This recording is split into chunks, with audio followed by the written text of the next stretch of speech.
This is the Noon's Guide for GTA 6. I've compiled every single detail, leak, and factual piece of info that we have about this game, and I will explain it all in this video now. Before we start, I want to quickly say that the Discord is now live. So if you want to come hang out, chat, ask me questions after a video, feel free to join with the link in the description.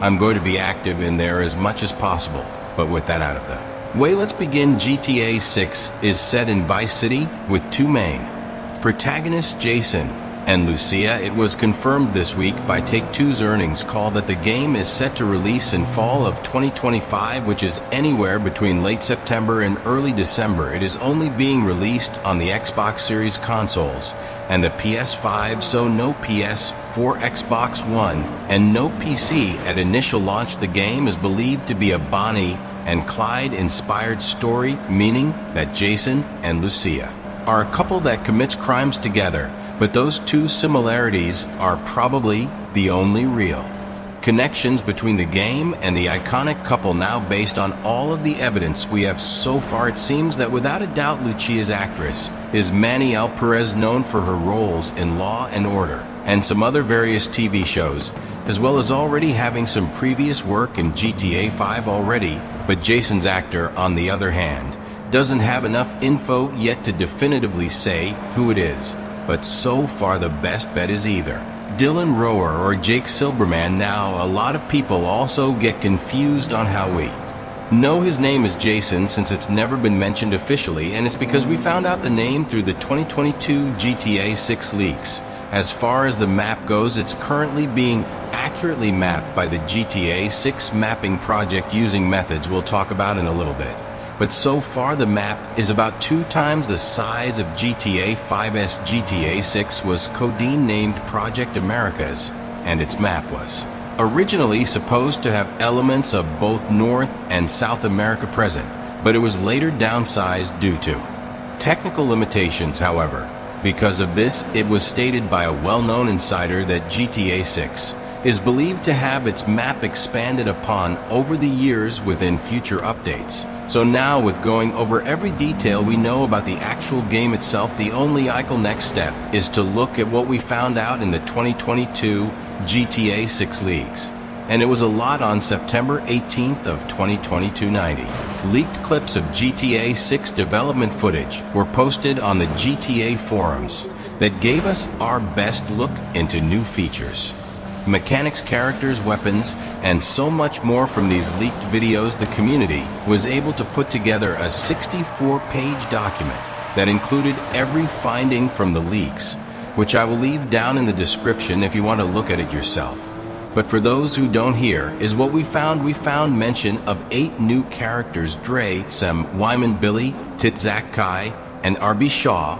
We also found the mention of 2 gangs: a Haitian gang called San for San and the Guardia Brothers, and there was also a mention of a Fari militia as well. But the group working on the document didn't know if it was considered a gang or just people we might meet along the way. As far as item goes, there is a lot of evidence to suggest that Lucia will be a hacker of some sort, and it's because of the items that we found, some of which include an auto dialer, binoculars, an immobilizer bypass, cut-off tool, painkillers, and trauma kits, which are most likely used for heals, a pool cue, food and drinks, USB drive, a torch SL, flashlight, tracker, jammer, a duffel bag backpack for looting, which is also new, and a Slim GY. The Slim GY is very interesting because this is a tool that's used for breaking into cars, which implies that stealing cars is going to be a lot harder in GTA 6 than just pressing Y and breaking the window to get in. Moving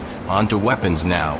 While a lot of older, already seen weapons from previous games will be returning, there are a few new ones they found as well, which include the smoke grenade, the spear gun, a polymer pistol, which may also introduce metal detectors in stores or jobs, and flashbacks. Based off the leaks, it also seems that the weapon has also gotten a huge revamp with an added section for grabbing stuff out of the already mentioned duffel bag SL backpacks, which you can use to carry items that you found, which obviously means that the RDR2 looting system is also making a return. But on top of this, it probably means that you're going to be limited in what you can carry around.